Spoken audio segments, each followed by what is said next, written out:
కాసేపటి క్రితం మీడియా వేదికగా కవిత చిట్ చాట్ చేశారు. అనేక హాట్ కామెంట్ చేశారు. దీనిపైన మాట్లాడడానికి మనతో పాటు కాంగ్రెస్ ఎమ్మెల్యే అనిరుద్ రెడ్డి ఉన్నారు. ప్రధానంగా కవిత చేసినటువంటి కామెంట్స్ని ఎలా చూస్తారు?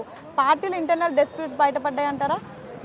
అంటే అధికారం అడిగిందేమో ఆమె ఒక ఎమ్మెల్సీగా, లేకుంటే ఎమ్మెల్సీలు వాళ్ళు ఎక్కువ ఉన్నారు బీఆర్ఎస్ వాళ్ళు. మండల్ చైర్మన్ దింపి ఆమె కావాలనుకుంటుందా, లేకుంటే ఎమ్మెల్యే అపోజిషన్ లీడర్గా ఉండాలనుకుంటుందా? ఆ పదవి రాలేదని చెప్పేసి కావాలని తిరుగుబాటు పడ్డదో, లేకుంటే ఏమైనా ఆస్తులు కూడా ఏమైనా రాలేదేమో, దాని గురించి ఏమైనా కొట్లాడుతుందేమో అని అనుకుంటున్నాను. అంటే ప్రధానంగా బీఆర్ఎస్ పార్టీకి కేసీఆర్ లీడర్, ఇంకెవరు లీడర్ అన్నా కూడా నేను ఊరుకోను అంటూ కవిత అంటుంది. అంటే ఇండైరెక్ట్గా కేటీఆర్ పైన కామెంట్ చేసినట్టేనా?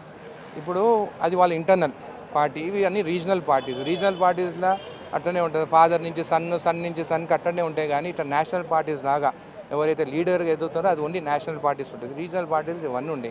సో అట్లా ఆస్తుల కోసం ఇట్లా కోసం కొట్లాడుకునే దానికోసము రోడ్డు మీదకి వచ్చి కొట్లాడుతుంది. అది అసలు కేసీఆర్ లేకుంటే కవిత ఉన్నదా అని అడుగుతున్నాను.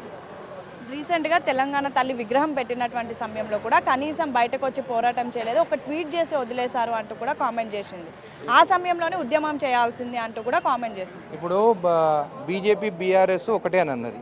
మన బీజేపీ బీఆర్ఎస్ ఒకటే అన్నప్పుడు మన ఎంపీ ఎలక్షన్స్ అప్పుడు, లోక్సభ ఎలక్షన్స్ అప్పుడు మళ్ళీ అందరూ బీఆర్ఎస్ వాళ్ళు బీజేపీకి సపోర్ట్ చేసినప్పుడు ఆ రోజు కవిత ఎక్కడికి పోయింది?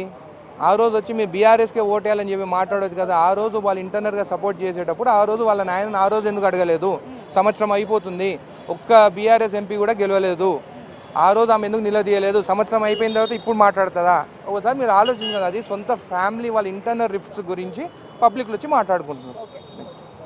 సో మొత్తానికి ఇది పరిస్థితి. ప్రధానంగా అదంతా కూడా వాళ్ళ ఫ్యామిలీ ఇంటర్నల్ డిస్ప్యూట్సే, దాన్ని బయటకు తెస్తున్నారు. తెలంగాణ ప్రజలు అయితే అంతా చూస్తున్నారు అని అయితే అనిరుద్ రెడ్డి చెప్తున్నటువంటి పరిస్థితి. వీడియో జర్నలిస్ట్ పరశురామ్తో హేమ, బిగ్ టీవీ.